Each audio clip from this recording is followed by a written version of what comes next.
Yo, yo, yo. What's up? I'm good.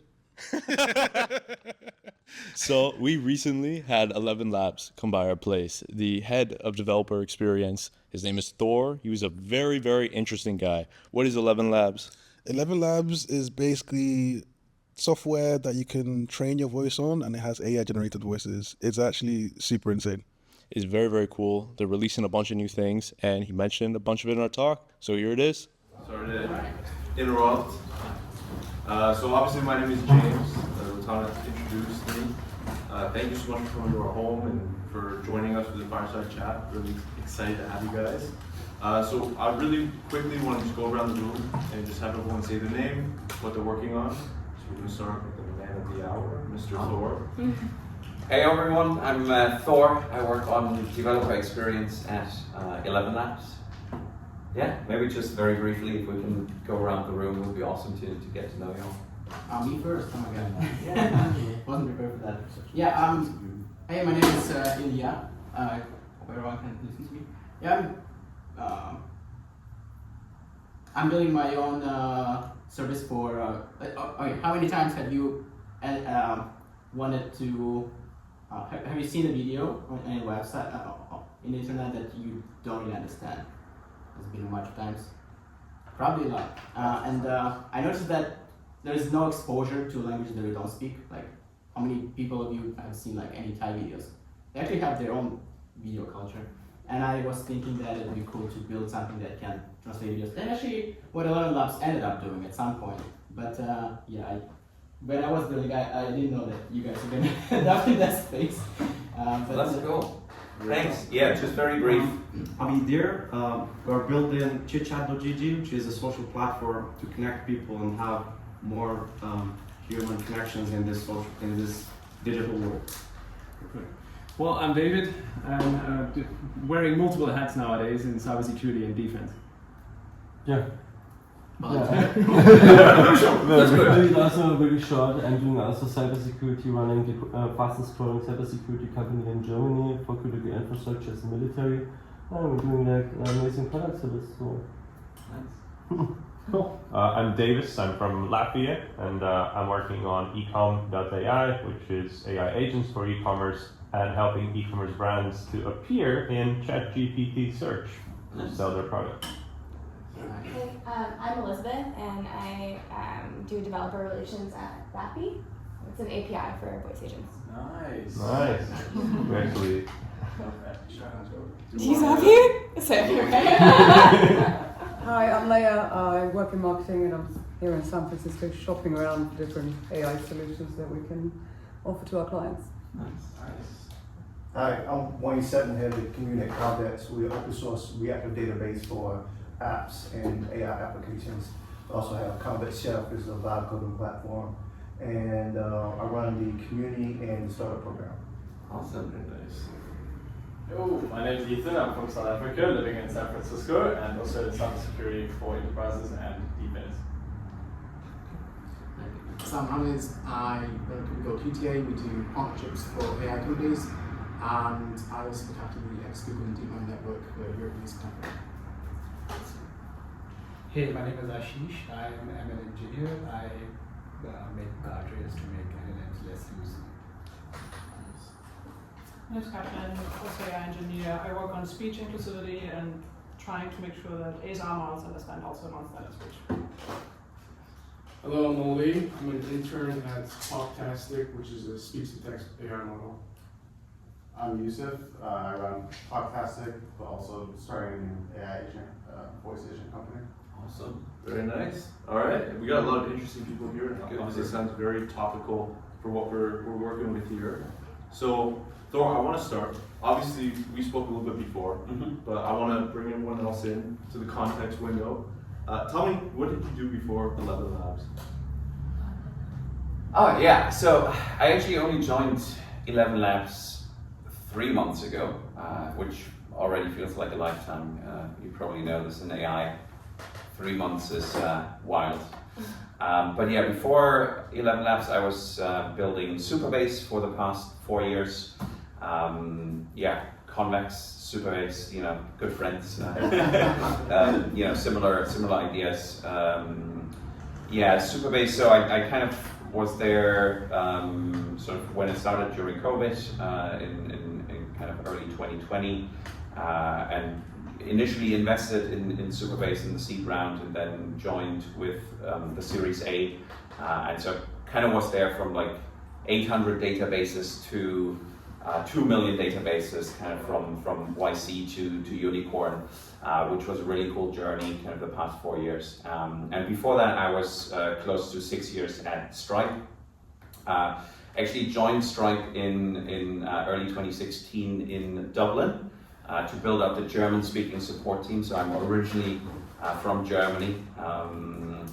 Now my German not so great anymore, but so at Stripe, I kind of started out building out the German-speaking support team, and then did kind of a lot of the customer-facing engineering role. So like support engineering, field engineering, sales engineering, partner engineering, solutions architecture. There's a lot of different names for it. And then towards the end of my time at Stripe, focused more on the community and developer relations, and that. So kind of a lot of my experience and thinking is sort of influenced from like early Stripe and kind of that obsession over developer experience and documentation, content design, and how that sort of creates a product that developers talk about, basically. What made you? Because obviously Stripe, Superbase, ElevenLabs. Now you're like, these are three very hot startups you've bounced across. What made you say, okay, I'm ready to handle developer experience at ElevenLabs? Like, what was the turning point there? That's a good question. Yeah, it's funny because I like go very deep sort of within the companies I'm in, and like my identity very much connects to that mission. Like to the extent where I'm like, I can't imagine ever leaving, right? Like when I was at Stripe, it's like, how could I ever leave Stripe? It's like such a wild company. And then what ends up happening is that you kind of actually a lot of it happens within the Stripe network for me, or the Stripe mafia, as people tell it now, is that people introduce you to other people, and you kind of start talking to them and like sort of start understanding their mission and what they're working on. So with sort of the move from Stripe to Superbase was interesting because like initially when I talked to Koppel and Ant in February of 2020, when they just started working on Superbase, and they basically told me, it's this like open source Firebase alternative, built around Postgres, SQL, and I was like, that sounds like a terrible idea. Like front-end developers hate SQL, like they don't want to touch that stuff, And so, I was very close with the Prisma founders in Berlin at that time. I was like, oh, you should do what like Prisma is doing, and like abstract away all the SQL. And I'm very happy they didn't listen to me, because they knew a lot more about Postgres, and basically they kind of took that feedback of like, oh, Postgres is this like thing that a lot of developers don't want to touch or like are scared to touch, and sort of break down that complexity and make that really accessible, approachable. But then I got talking to them again in August 2020 when they were going through Y Combinator, kind of the summer 2020 batch, and they just added authentication to kind of the Superbase platform. And so at Stripe, like Stripe makes it incredibly easy for you to take anyone's card details and store them in a customer object, right? But then you have this customer object on your server, and you're like, okay, but how do I know like the user who's logged in is like the owner of these card details, right? Like the whole authentication authorization piece, Stripe didn't actually help you with, right? You had to figure that out. And so working with a lot kind of the developer community, at Stripe, I realized that was like a big struggle. And so I actually ended up just building a little, customer management like backend on Superbase, front end, back end, take the card details, save them in the database, associate them with the customer ID, and I was like, holy shit, this is like the easiest auth I've ever implemented. And that was sort of when I was like, okay, this can be really helpful to like you know, a lot of the people that I've worked with in the past. And so, you know, from that point, it kind of set that spark and it sort of drew me in. And then, you know, I started kind of contributing to Superbase and invested in the seed round and then later joined. Yeah, with ElevenLabs, very similar situation actually, where I got introduced again through a former Stripe colleague and kind of got talking to them and sort of the mission. And so I'm originally from Germany. My wife is from Taiwan, so I'm kind of learning Mandarin as well. I speak a little bit of French. You know, kind of Europe has a lot of different languages, and so sort of that mission of, you know, ElevenLabs kind of trying to make, you know, as you said as well, there's like entire cultures out there that we're not exposed to, right? Like the Thai language, the Chinese language, you know, Japanese. Japanese is such an incredible world in its own, you know, things that sort of sometimes we can't understand and aren't ingrained in. And so the mission of ElevenLabs kind of making, you know, content sort of available in any language and in any voice, that really resonated with me. And so I come, you know, I used to have a band back in Germany and used to make a lot of music, and so was really, you know, passionate in kind of the audio space as well. And so this intersection of like audio, AI, and APIs was like, whoa, this is like totally my jam. And so, you know, I kind of like that set the spark again and got excited about that mission and sort of building, you know, kind of conversational, yeah, I mean, a lot of what we do now is sort of the conversational AI platform and, you know, kind of voice interactions. And within ElevenLabs as well, there's this impact program. So Catherine kind of talked about this, you know, what we do there, for example, is we work with ALS patients. So like in the later stages of the disease, people lose their voice, lose their ability to speak. And so we work with them and their families to clone their voice and kind of give them their voice back, which is, you know, really cool. There was this stand-up comedian who kind of, you know, lost their voice throughout the illness. And basically we worked with them to clone their voice, and then they went back on stage with their voice clone to deliver kind of a stand-up comedy set. And, you know, on the other hand, we're also working with kind of Scribe. We recently launched kind of our ASR, sort of automatic speech recognition model. And it's actually incredibly good, even without kind of fine-tuning to specific speakers in terms of understanding people with speech impediments. And so, yeah, there's kind of this impact program as well to sort of, you know, like, yes, we have like the research piece, we have the deployment piece, you know, to make that sort of a viable business, but also kind of focus on, you know, the good, you know, use cases and kind of ideally, you know, spreading some love kind of with that technology, which I think is nice. Yeah. Obviously, the technology you're describing is like 10 years ago, you would have said this was sci-fi, futuristic. Was there ever like a demo that you saw? Like, what was the first demo that you saw that you were like, wow, okay, I'm witnessing the future right now? That's a good question, because the thing is, like speech synthesis and like that stuff, right, is actually quite old. Like there's, you know, you probably know this a lot better, but like 10, 12, 13 years back, like, you know, this was happening already. But I think what I found really incredible is sort of that, you know, that dubbing use case. And it's funny because like sort of where ElevenLabs started, because Messi and Piotr are kind of, you know, high school friends from Poland. So they grew up in Poland. And if you know kind of the dubbing culture in Poland, you know, as they were growing up there, Hollywood movies basically would be dubbed by one person. And one person was doing all the different characters. But they didn't actually, you know, they literally just, they didn't play, like act the voices, the different characters. They would just read out the text in Polish, right? And then the dog would come in and it's the same person again, you know, like voicing the dog. And you're like, so like you can understand, you know, for them kind of growing up with this. So when they experience that technology of, you know, cloning voices and basically overlaying, people's voices to models that are pre-trained, in like 30 different languages. And so now basically, you get your voice to be able to speak all these different languages, which is pretty mind-blowing. And for me as well, right, like learning Mandarin is like quite the process. And so, my parents-in-law don't speak English. And so, even just like trying to have a conversation with them.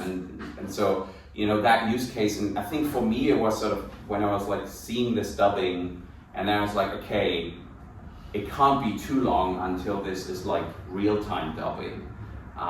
Which, I mean, obviously there's a lot of challenges with that, with real-time translation in general, which actually is the bigger challenge there. But yeah, I think that is sort of what really got me excited about, because if we can break down sort of these language barriers and, understand each other better, I think that'd be great, hopefully. Yeah, I've always felt like a massive reason there's a lot of division in the world is because we don't really understand each other.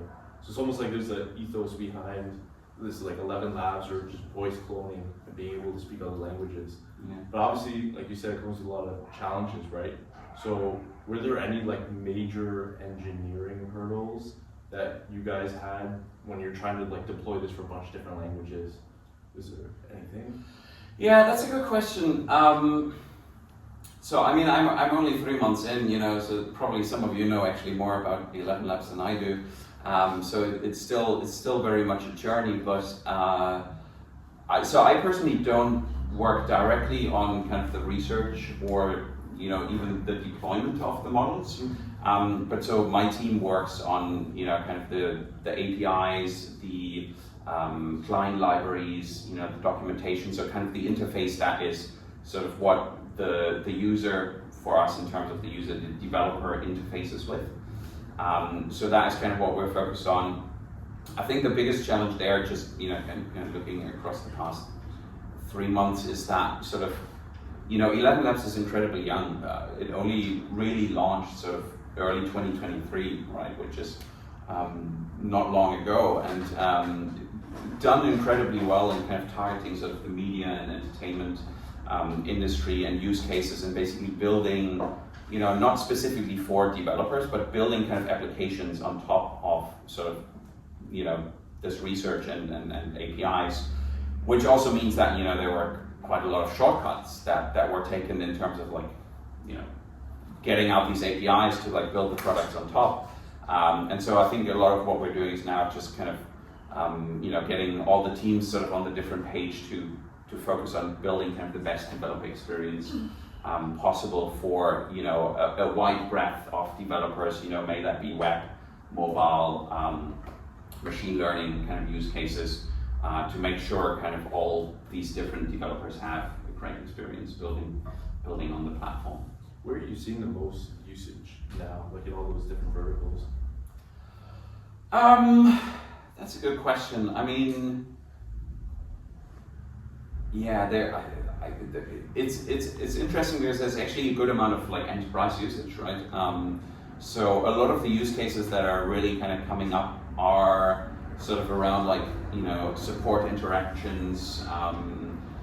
India is actually a market that is growing incredibly quickly.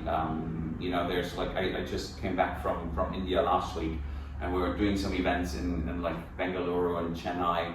And like Chennai, there's like tons of, there's like Soho, FreshBooks, Udu, there's like a lot of these like huge scale SaaS companies that are, in India, and like some of them are like running like at like support workloads at like incredible scales. And so that is like super interesting. Also a market where like India on its own has like 50 plus languages.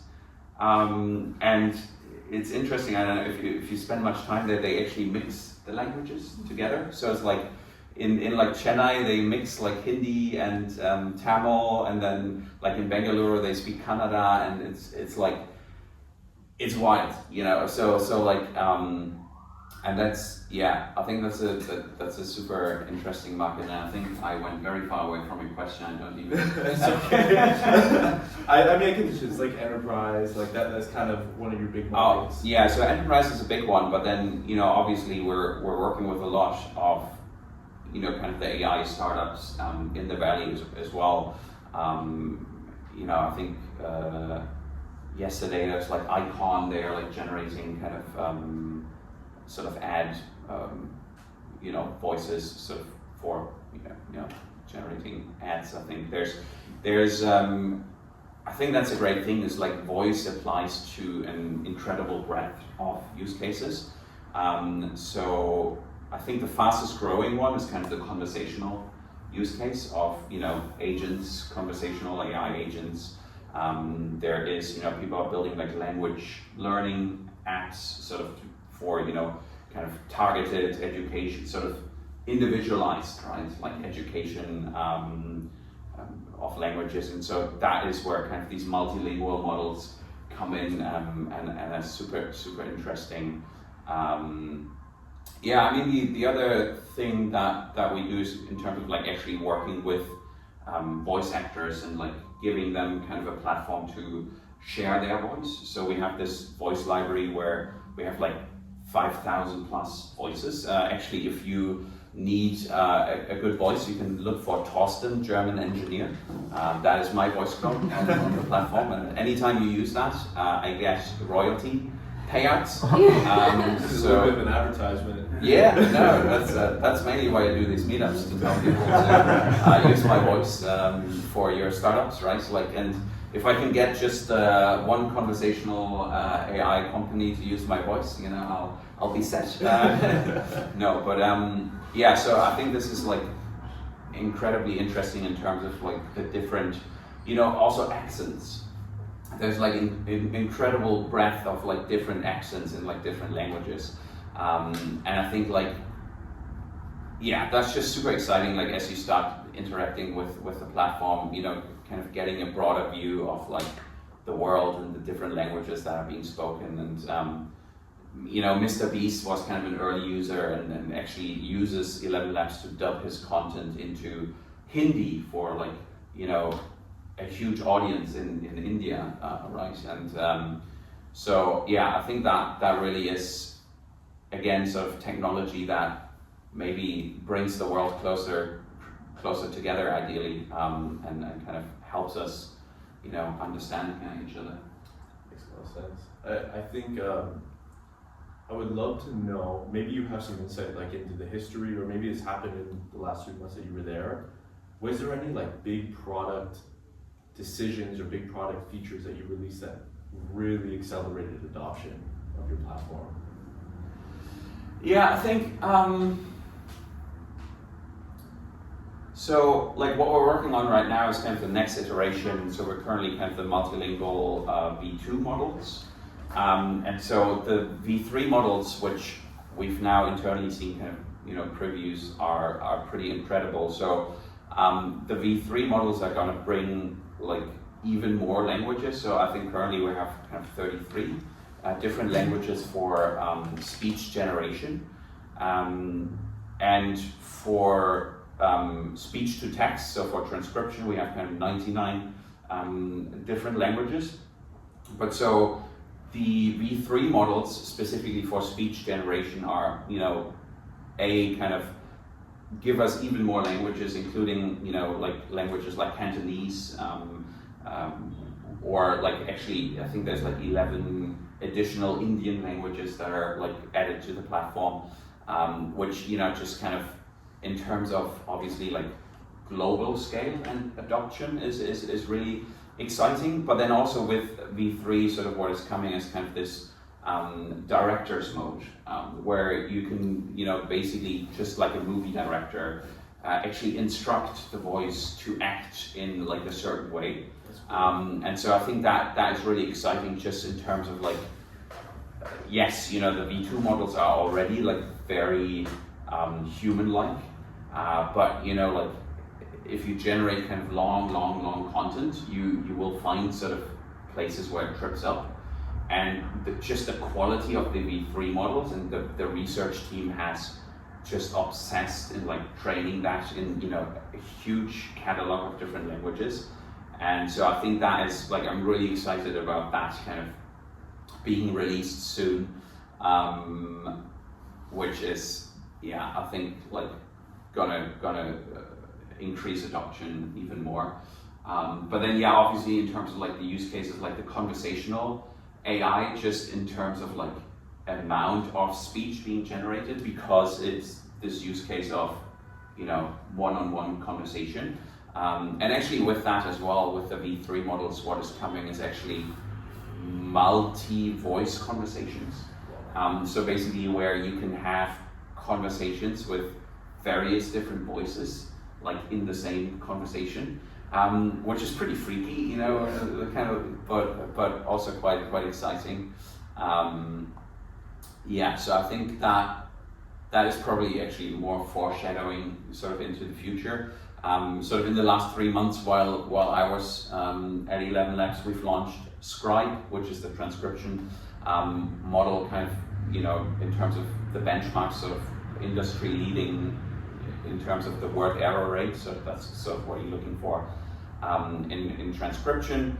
And so I think we've seen like huge pickup there also in terms of, because we do SOC 2 and HIPAA compliance for transcription use cases as well.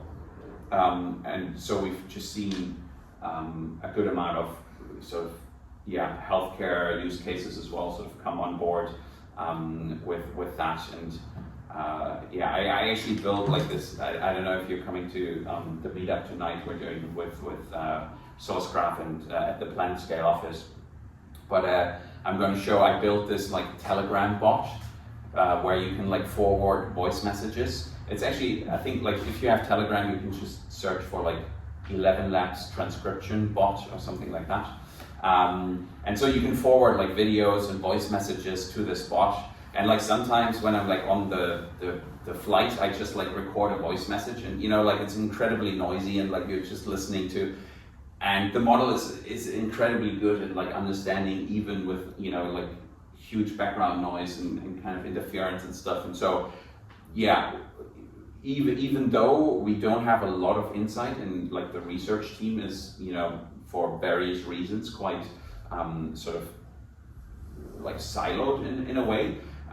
So you don't have a lot of insight into like, you know, how they are training the models for, you know, various different reasons, but it's just incredible sort of like how obsessed they are in terms of the quality of these models and the training of the models, and you can see it kind of in the quality of the output. Yeah. It would be absolutely fascinating to like be a fly on the wall when they're training these models and actually seeing like how are they invoking emotion, how are they having these models be directed to do something like that. It would be awesome. I'm not big in machine learning training like that, so I think I would just be kind of in awe the entire time. Yeah. But it would be very cool to see. Yeah, I hope that there will come sort of that, because it you know, especially coming from Supabase where like everything's open source, and I think that was also like Supabase was at the very early stages of like VC funded open source didn't really exist, right? And so, you know, obviously now with AI and like, you know, there's a lot of VC money that flows into AI, and I think a lot of that also is the reason why there's, you know, not as much open source kind of in some of these models. Obviously there's a lot of open source models as well, but yeah, I hope that will kind of get to this point where, you know, all these models become open source also. I hope we aren't recording this. No, I'm really advocating for, you know, like for ElevenLabs also to do kind of more open source motion. Obviously there's, you know, certain hurdles to that, but yeah, I think that'd be really cool to, you know, maybe also have like some spec down versions that you can sort of run on device, where you could have, you know, some capability that runs on device, and then you know, kind of combine that with the APIs and stuff. I think that'd be really cool. So yeah, only 3 months in, but you know, I'm kind of working on breaking down some barriers there. We'll see how it goes. Yeah. So I listen. I use YouTube Shorts. It's kind of like the Android of all short form content, Yeah. right? But TikTok, you go on TikTok, you hear these AI generated voices everywhere, and I know ElevenLabs plays a massive role in a lot of these. Do you think people need to be concerned? And kind of as a follow up, can you give us some more information about like audio watermarking? Like how exactly does that work? Is that something you guys are implementing at a massive scale? Yeah, no, for sure. I think that's pretty cool with ElevenLabs as well. So there's the research part, there's the deployment part, and then with all of that, there is a big safety kind of effort and team. And so, maybe this is also because ElevenLabs sort of is a European, company with like European founders and kind of a lot of the team being there. But that like safety effort is being taken very, very seriously, and we do kind of like real-time monitoring of like content being generated. We're moderating certain content, and we're working on kind of trying to make the watermarking sort of an industry standard, where so all of our content is watermarked, and actually any content that is generated on our platform can be traced back to who generated that content. So the watermarking, I don't have insight into like exactly how it works. It is proprietary technology for the time being. But yeah, the watermarking and then the speech classifier models, you can actually test any content, whether it was generated by ElevenLabs. And then also we can internally trace back which account generated what content. And so that is, a big effort there where, obviously like when I joined ElevenLabs and I cloned my voice, I had this conversation with my parents and like my grandmother who's still alive to like, this model, like it actually speaks better German now than me, which is pretty wild. So that's how my parents know if it's not me. I'm like, wait, your German has improved quite a lot. What happened? No, but I think that is also like that education piece to, just also tell like our parents, our grandparents that like this technology exists and like it is something that they need to look out for, just in terms of like, I mean, I see this like in Singapore, the scams, like the amount of money that is lost to scams in like such a tiny country, obviously with incredible wealth accumulation. But yeah, it is pretty wild. Can I ask a quick question? Is that a user-facing feature? Yes. Oh, cool. I didn't know that. Yeah, so on like elevenlabs.io/safety, there is the speech classifier where you can drop in audio and we give you back whether it was generated by ElevenLabs. And like we're working on making that an industry standard where ideally we could classify any audio, no matter who generated it. But yeah, that is kind of a broader industry effort. That'd be super useful. So on a phone call, your phone could automatically say, what you're getting here is this. Yeah. Yeah, that is exactly where my mind went too. Like just implementing that like OS level on iOS or something, I think it would save a lot of people. And do you see that being robust enough? Because I'm wondering, like, what if I take that generated audio and just sprinkle some noise on top that's barely audible? Does the classifier still work? Or will we need to go in the other direction where, given some Altman's orb, where you have to prove humanity more than you can show that something is AI generated? That's is a very that good. You can win? Yeah, that's a very good question. I mean, obviously, the problem as well is that like you kind of need everyone to buy into this, and like the world is very large, and like in terms of like if we're looking at, we have like 5 people here working on defense stuff, which probably gives an idea of just how much tension there is sort of across the world, and how much consideration goes into this, which definitely is kind of a scary development as well. But yeah, to like ideally get everyone, also kind of, there's a lot of speech models coming out of China as well, right? Like if you look at at that. And I don't know if we get to a point where like everyone around the world sort of contributes to this. Yeah. So that's where the humanity checking might be easier. Maybe. Yeah. It's a good question. There's like a composite kind of solution to this where you use a bunch of different smaller things. It's definitely something that we're gonna have to pay attention to. Yeah. Big time. Maybe the cybersecurity guys. It's funny because like my kind of like dystopian sort of nightmare of the future is like, long beyond like human extinction. There's basically Waymos honking at each other and like voice agents like trying to scam each other. And just in like eternal loop, like all humans are dead, but like somewhere there's still. I think we have someone working on like fusion reactors. Here. And so just something keeping the technology alive. So that is sort of my like dystopian nightmare. But I hope it won't Hopefully be we leave that. Earth without energy left, so at least everything will shut down. Yeah. I think then we'll zoom out a little bit like the post-apocalyptic world. Yeah. Right now at ElevenLabs, and maybe you can answer this personally and what you think the company's point of view is.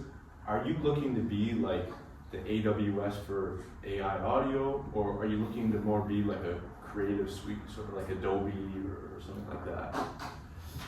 That's a good question. Yeah. I think that was definitely a learning curve for me in terms of like, really kind of finding sort of my voice within the brand voice, and just also because I came sort of from Superbase, which is like everything open source and like memes, like a big part of like Superbase's growth strategy was just the memes and the vibes, and ElevenLabs definitely more on the serious, kind of like serious research company.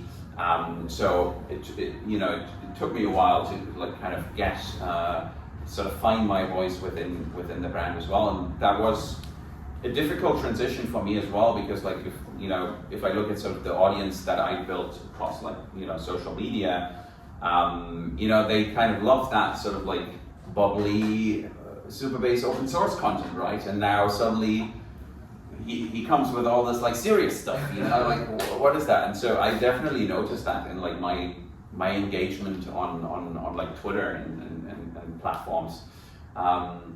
Where actually now I get better engagement on LinkedIn than Twitter, which is pretty wild, which I think is also broadly a shift on like just how X sort of was broken. That definitely was a challenge. And so I think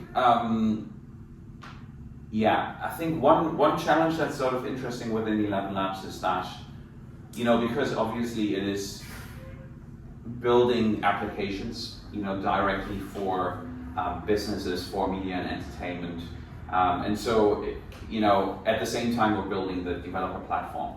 So I guess it's like that AWS problem as well, where it's like you have, businesses building on your platform, and then you launch a product which is like directly competing with that business. And so that is definitely a challenge. But I think just in terms of like sort of what I'm focused on, and the developer platform, really just making it as easy as possible for basically any application to like have a voice. And I think like what I'd love to see happen is sort of that, like when you build an app, the way you think about like brand design, and like currently it's very visual, that like in the future actually brand design will like include the voice that you design for like your brand. And so I think like we do work with like some brands and like actually given them like exclusive voices, which like becomes kind of the voice for their brand. But like I think like I'd love to see that sort of where it's like just table stakes for like any application you build in the future to like have a voice. And so I think voice is definitely going to be a modality that is just going to be a lot more common. And I think also as we see like population aging, right, like our parents aging, like having this also in terms of like accessibility and like, you know, having voices that can basically adapt to like the individual. Like I love to see that where it's basically like you can actually talk to like a conversational agent and sort of like the way you respond, it actually adapts like automatically to like get to the point where you have like the most enjoyable conversation. Yeah, I think, I mean, that'd be interesting to see. Yeah, but so I think like, maybe to get back to the question, is like I think that's what I'm personally very excited about, is in terms of like the broader developer community and, you know, applications giving sort of every app a voice. Yeah, I think in a broader sense, the company and, you know, the impact program and sort of a lot of the things we're working on it's just like the obsessiveness of the quality of the models, which I think is really amazing, and which is, you know, obviously people, you know, pay for the quality. Like ElevenLabs is not cheap, right? Like and you know, it'll get cheaper, of course. Like everything is like, you know, coming down as well, but people do value kind of that, you know, obsession with quality, and so I think that is the standard there, is kind of stay very high, if not increase. Makes a lot of sense. I think the last question I'm going to ask you before we bring it up to everyone else. Yeah. Obviously, a lot of people are trying to use voice now for a bunch of different applications. You're excited about a bunch of different ones. What practical advice would you give a developer today that's looking to stand out using ElevenLabs as a voice model, or just trying to build something cool with voice?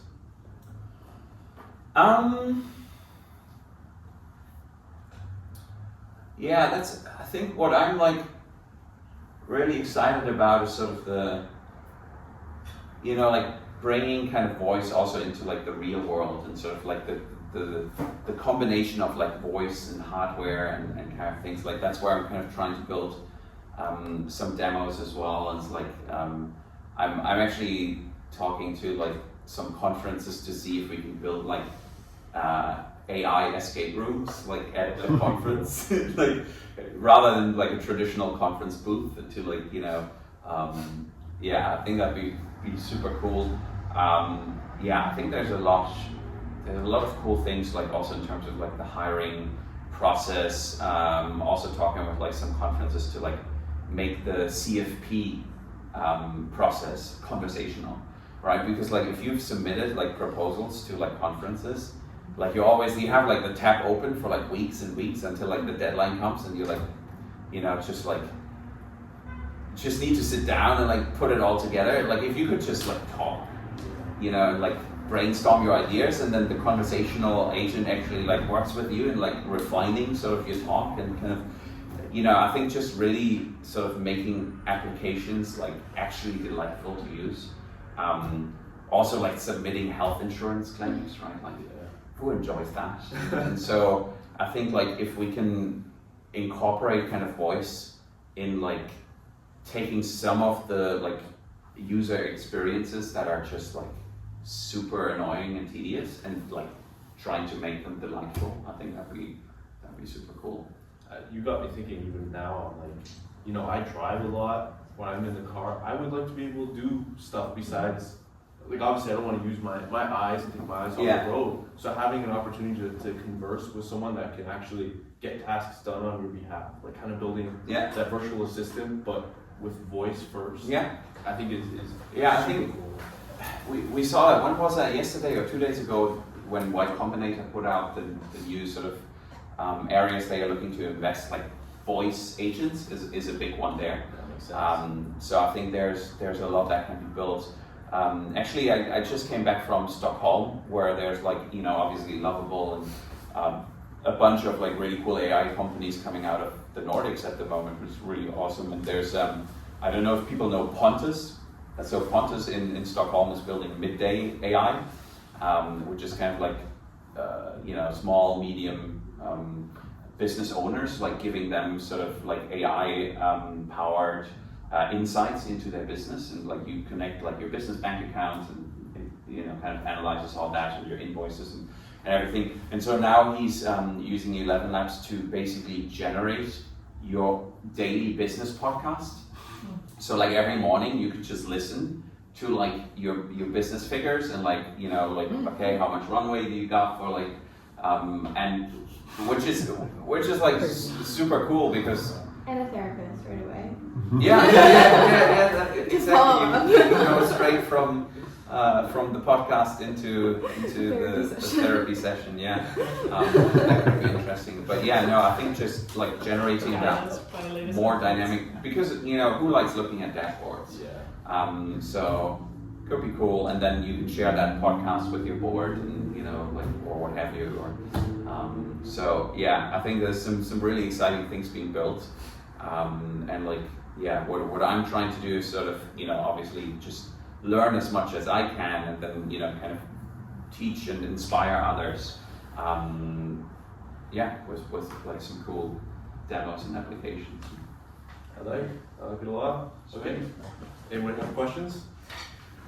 So you first? Yeah. Sure. I'm trying a hobby project, maybe some months later, where we'll be trying to clone my grandmother's voice, and she doesn't speak English. She speaks like Latvian, which is a very small language. Oh yeah.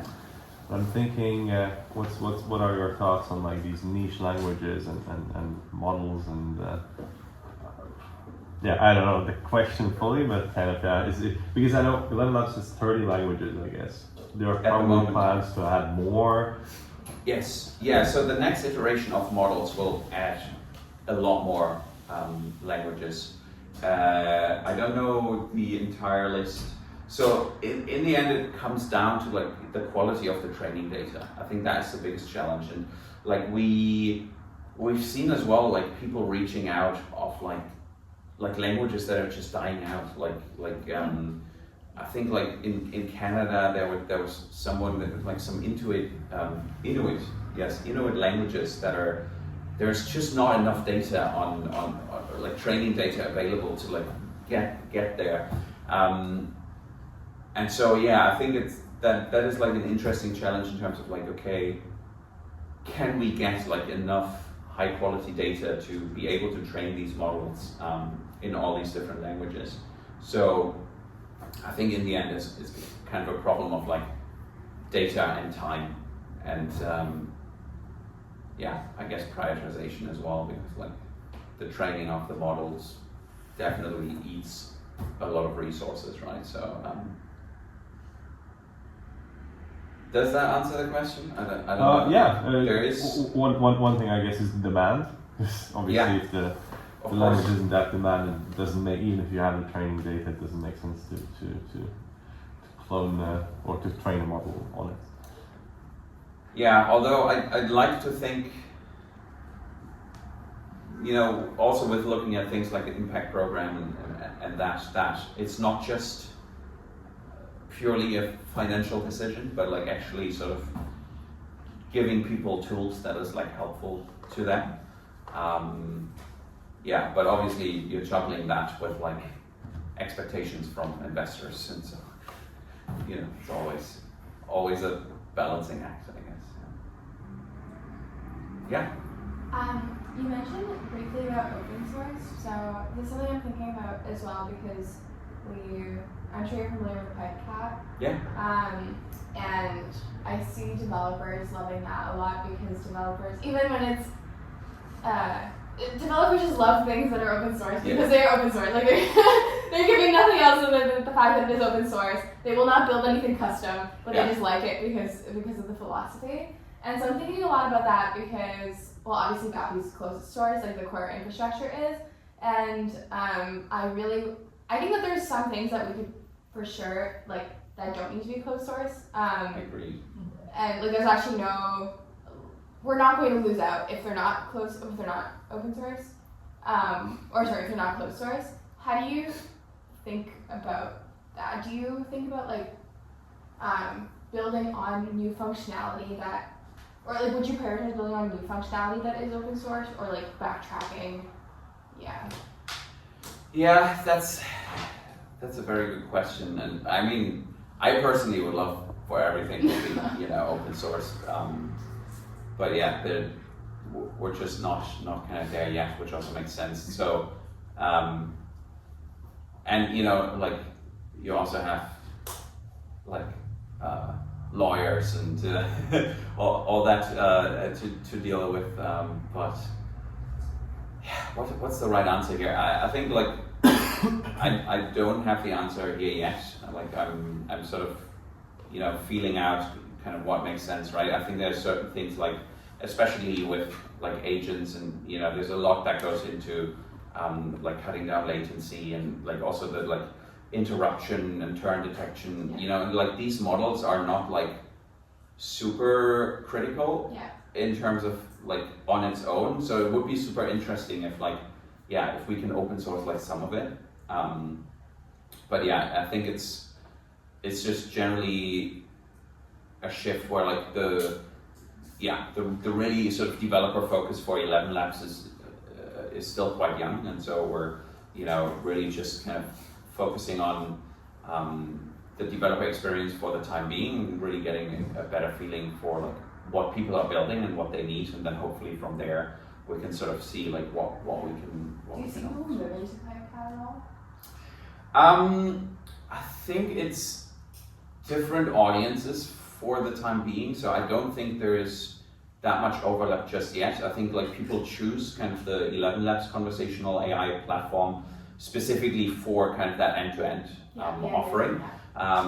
So I think we see it currently a lot more sort of in the enterprise world, or sort of like the like small startups that just want to move quickly and don't want to bother with sort of that now. So I don't think, I mean, also like ElevenLabs conversational AI is pretty young. I think it only launched in like December last year, so that's just a couple of months, right? So we don't yet see that much movement kind of between those two. So I think it's still quite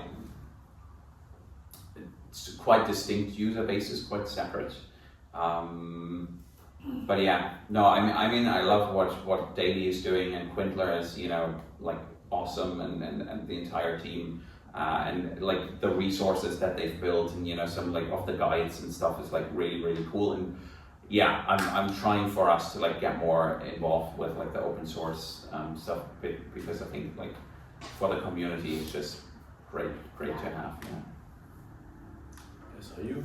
Hi, yes, so I love what you said about the sort of branding, a brand's global voice, and you know, being able to like talk to your in-laws in a different language, and which is a completely different culture. Yeah. But I just wonder like how much your current products, or like how much of a plan it is maybe in the future to expand on like, you know, things that don't travel that easily, like context and comedy, and you know, would it be possible for you to have your personality in a different language, which is a completely different culture, so it's not a Latin language at all? Which is super interesting, because I actually think that you have different personalities in different languages. I absolutely agree with that, yeah. And like I know this of myself, right? Like in German I'm incredibly boring. And English? I'm joking. In English I'm incredibly funny. No, but I definitely know this, where I think like in English I am more outgoing than I am in German. And then, I mean, Mandarin, I don't think I have a proper personality just yet. So, although people do laugh, but I'm not sure if they laugh of the context or the pronunciation. So that's yeah. But so I think that is interesting, where it's like the personality piece versus the voice. I think like what we're really focused on, and where we're really good right now, is sort of the voice cloning, in the sense of like, you know, the characteristics of your voice, like the timbre, like the color, the texture, the rhythm, the pacing, the pausing, the range, the pitch. You know, there's a lot of sort of characteristics that make kind of a voice your voice, that sort of allows, you know, when you close your eyes and you hear someone's voice and you're able to identify them.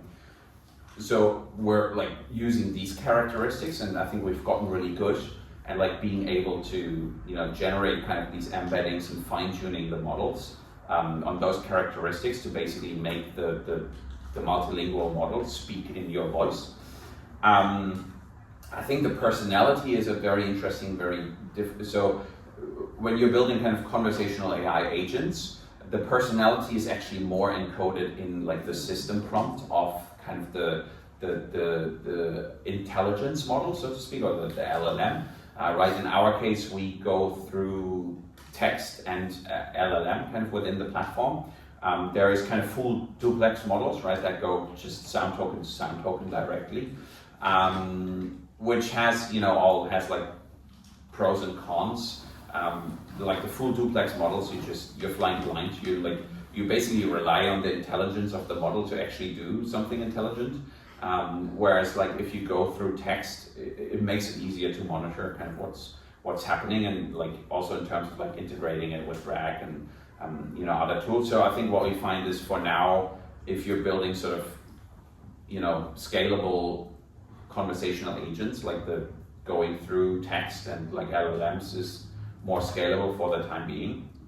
But yeah, obviously we're looking into like full duplex models as well, and like encoding the intelligence into the speech model also. But yeah, there's just a completely different set of challenges. But so yeah, I think for now the personality is actually more encoded in the intelligence layer, not so much in the speech model layer. And so yeah, I think in the future you'll be able to like take the characteristics of your personality and encode that into like your voice clone as well, which I guess is quite interesting, because then maybe you can tweak your personality. Yeah. Like, well, it's like with the emotional prompts that you have, that's kind of the beginning of that. Yeah, exactly. Yeah. My question would be, for developers trying to use ElevenLabs, what would be the products and features, say, targeting real-time applications? Yeah, so the Scribe at the moment is not real-time yet. So we're, that's hopefully coming very, very soon. So the Flash models and the real-time models we're working on. So is your question like specifically sort of what real-time applications? Yeah, because built, or like people use ChatGPT voice and it's like very interactive. So like from the developer perspective, like when can we have the same control and application in our custom apps in a sense? Gotcha. Yeah, I think that's probably where like, so ChatGPT voice is a full duplex. It doesn't go through text. So that is, the benefit you have when you go kind of sound token to sound token right away. But then you have some of the downsides in terms of like, kind of flying blind. You're not really able to monitor it so well, or you kind of need to basically like on the side transcribe what like the model is saying, which then, is interesting. Yeah, so I think, it'll come. Yeah, I think it's a matter of time of like getting the models to a point where you can really kind of in real-time streaming adjust also the system prompt of like directing the voice to act in a certain way. I think what I also love is sort of the like right now you kind of do the sort of the emotion detection actually from the text, sort of with like sentiment analysis, right? But like it would be awesome for that to like be built in, where you can actually detect like things like sarcasm, like, oh, this is great. Obviously that doesn't translate to text. So that'd be super cool. I don't know if that's coming anytime soon, unfortunately, but that'd be nice. But yeah, it'll hopefully just a matter of like. How many languages does average human student speak? Like maybe a few, at least. Average, I don't know, but I think like generally in Europe in school you do learn at least one foreign language, which is nice. And like we used to do exchanges with like France. We have like. So I grew up in Schwetzingen, which is like a tiny town next to Heidelberg. People probably don't know, but like we had Do you know Schwetzingen? I'm yeah. Spargelstadt? Yeah. No, I'm born next door. So Yeah. So yeah, we had a partner city. So like cities in Europe have like partner cities in France called Luneville. So we would do like exchanges. It's really nice, yeah. Europe. I've got a question. Yeah. Not about Europe. It's actually about Africa. Okay. So in Africa, there's like hundreds and hundreds of languages. Yeah. And I know some companies that are trying to become the ElevenLabs for Africa. Gotcha. Are ElevenLabs looking at Africa at all? Because when I see a lot of these kind of like AI solutions, voice, text, I kind of see everyone kind of skip over Africa itself. Yeah. Maybe because obviously maybe reputation, maybe demand, etc. Itself. But then obviously you spoke about India, for example, and I think it has a lot of relations with Africa or Yeah. similarities. Yeah. I would say. So are ElevenLabs looking at Africa at all? That's a very good question, and you just saying that only just now made me realize that like I don't know, which I guess tells you it's not probably as big as a priority. Otherwise, I would know, hopefully. But that's good. Yeah, I should follow up on that because for sure. Like I know some companies who are basically trying to do ElevenLabs in Africa, so I can do the introduction or Amazing. something. But it's interesting because I was born in a village myself, so I lived in Nigeria for 7 years before I then moved to London. And like when I showed like my mom and my dad like ChatGPT and all that kind of stuff, they think it's amazing, but then when they try to speak to it, it's not necessarily about the language itself, but more so about the tonation. Because like basically dialect and accents in itself. If I, like for example, when my mom's cooking, she likes to use like Alexa or something else to kind of put a YouTube video or like a song, and she takes like 7 tries to get to the right song because it doesn't obviously understand the accent as much. Has anyone actually built like a custom Alexa? I haven't seen that. Yeah. Is that basically like an Alexa where you just put like your ChatGPT, like your OpenAI key or something, and then there's some people doing it, but not like necessarily commercially. It's just more so for fun and kind of like trying to open source it itself. But I think it would be interesting to see like what kind of ElevenLabs' thoughts on that. Maybe I can ask a follow-up question because what I would love to have as someone who works in speech accessibility, where while you can sort of get to a model that understands someone with mild speech impairment, okay-ish, as you were saying with Skype, right? When you have severe speech impairment, it's probably really far away to do that, and that's where a personalized model would totally come in. We've done lots of research showing that when you are willing to record half an hour to an hour of your own data, you can get a really good model for yourself. Because imagine like the model space can be shrunk to focus on you, right? Let's imagine there would be an industry standard, coming back to the question of will there be something open source, how you can bring in your personalized model to Alexa, to ElevenLabs, to Maybe, to API, all these things, right? So that that won't work for everyone, but if you have reason to have your own model, it would be pretty amazing if that worked. That's awesome, and having that as an industry standard. Yeah, because what you can't do, there's so many providers now building conversational AI agents. You can't train a model everywhere. Even if you had your data and you just pull it over, you still have to train it, evaluate it, and all the things, right? So ideally, there's a model as an endpoint standard. You deploy it, whatever, and then there's an industry standard that you can plot that model in. That'd be awesome. That'd be pretty awesome. That's cool. Maybe we can talk about that. Yeah. No, I like that. Yeah, it makes a lot of sense because every time you sign up for a new provider, you're like sitting there again. Well, and you don't really have the choice, right? Like in a world in the future where everything's going to be handled by that, like your health insurance might use a different provider than whatever, and so it's not really up to you as a user.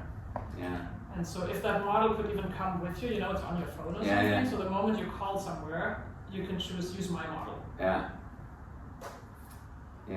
Interesting. But I think Google or Meta will integrate something and make it. What's that? Google or Meta will like integrate something, and then that will be the industry-wide. Like you have a Google. Oh, you mean sign for in. the phones? Or Yeah, like for the voice as well, maybe because those are like the widely used now sign-ins for a lot of things. Yeah. Maybe. Will that happen though? Yeah, honestly, I don't know. as an ex-coder, I'm like a little bit. So I think talking to the smaller companies who are more dedicated in the specific speech space, I think that might be the faster route. Yeah. I think more realistically, the EU will set a standard that you have to do. Yeah. With one cookie. With a cookie. Awesome. Well, thanks so much. Thank you. Thank you. Yeah, thank you for Thank you so much. hosting me. I really appreciate it. Thank you. Thanks so much for coming. Feel free to grab some snacks, hang around for a little bit if you want, chit chat. Thanks. Thank you.